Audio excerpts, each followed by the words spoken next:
Bonjour, aujourd'hui je viens vous parler d'amitié. Vous savez, ce lien fort que l'on a avec certaines personnes, avec qui on se sent si proche. Des gens avec qui on aime bavarder pendant des heures, des gens avec qui on aime rigoler ou faire les 400 coups, des gens avec qui on se sent bien, c'est tout. Écoutez donc ce conte qui, avec beaucoup d'ironie, nous définit à sa façon ce qu'est l'amitié. Où notre histoire se passe, nous n'en savons rien. Quand, non plus. La seule chose que nous sachions, c'est qu'il s'agit d'un chat, un chat esseulé qui a envie de se faire un ami. Vint à passer par là une grenouille. « Hé, grenouille, dit le chat, tu ne veux pas devenir mon ami? Viens, sors de l'eau, on pourrait commencer à faire des conversations. » Alors, la grenouille regarda le chat, sortit de l'eau, et au même moment vint à passer une antilope, qui, rapide et pressée, écrabouilla notre grenouille. « Oh !» fait le chat. « Ah ben alors là, elle n'a même pas eu le temps de devenir mon ami. » Alors, le chat réagit et s'est mis à courser l'antilope. « Hé, antilope! Arrête-toi un petit moment. Dis-moi, tu viens d'écraser celle qui aurait pu devenir mon amie. Voudrais-tu, s'il te plaît, prendre sa place? Pouvons-nous commencer quelques conversations et peut-être raconter ce qui a fait jusqu'à présent notre vie ?» L'antilope n'était pas contre, elle n'avait rien à faire, et elle s'assit à côté de notre chat. Vint à passer un léopard qui, au seul regard de l'antilope, s'est mis à la charger et la croquer. « Ah, définitivement, dit le chat, là ça ne va pas.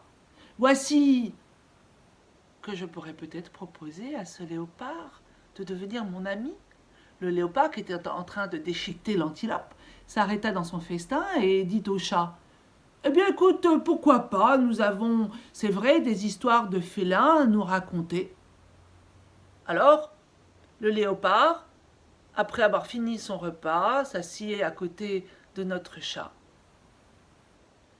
Quand vint à passer un éléphant qui n'aime absolument pas les léopards. Alors, l'éléphant de ses défenses s'est mis à charger le léopard et à l'envoyer très loin, loin, loin. « Oh, dit le chat, mais c'est pas vrai. Ce léopard allait devenir mon ami. Et l'éléphant, s'il te plaît, veux-tu prendre sa place? Nous avons sans doute plein de choses à raconter. » Vint à passer un homme chargé d'un fusil, un braconneur. Eh oui, vous connaissez la suite de l'histoire. L'homme tira sur l'éléphant. Il n'y avait plus d'amis pour le chat.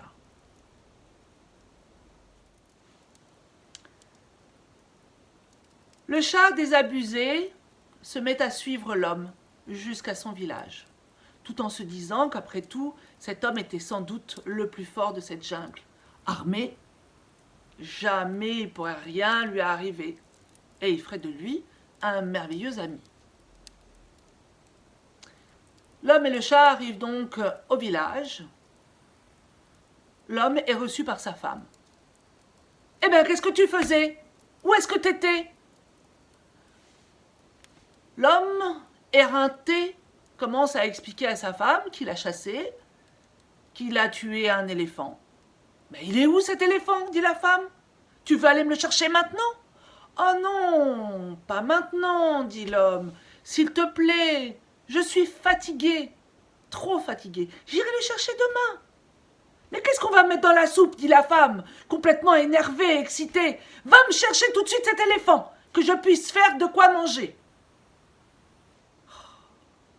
L'homme regarda sa femme, mais bientôt repartit dans la jungle parce que la femme, avec son bâton, commença à taper, taper, taper, taper sur cet homme fatigué. Et l'homme partit les bras ballants pour aller chercher donc la bête et la ramener pour le souper. Oh, fait le chat, ça y est, lui aussi il s'en va. Alors il regarde la femme, et puis se dit peut-être qu'il fallait qu'il s'y prenne autrement. Alors, entre les jambes de la femme, il s'est mis à ronronner, à lui caresser les mollets. La femme regarda le chat et trouva bien agréable cette petite bête à poil qui était en train de la caresser. Alors, ensemble, ils se sont installés, le chat sur ses genoux, et ils ont commencé à se faire mille et une confidences, et à se papouiller. Et c'est ainsi que, depuis la nuit des temps, on dit que le chat est devenu le meilleur ami de la femme. Ce que nous dit cette histoire, c'est que nous n'avons nul besoin de savoir de où, de quoi, de quand ou pourquoi cette amitié.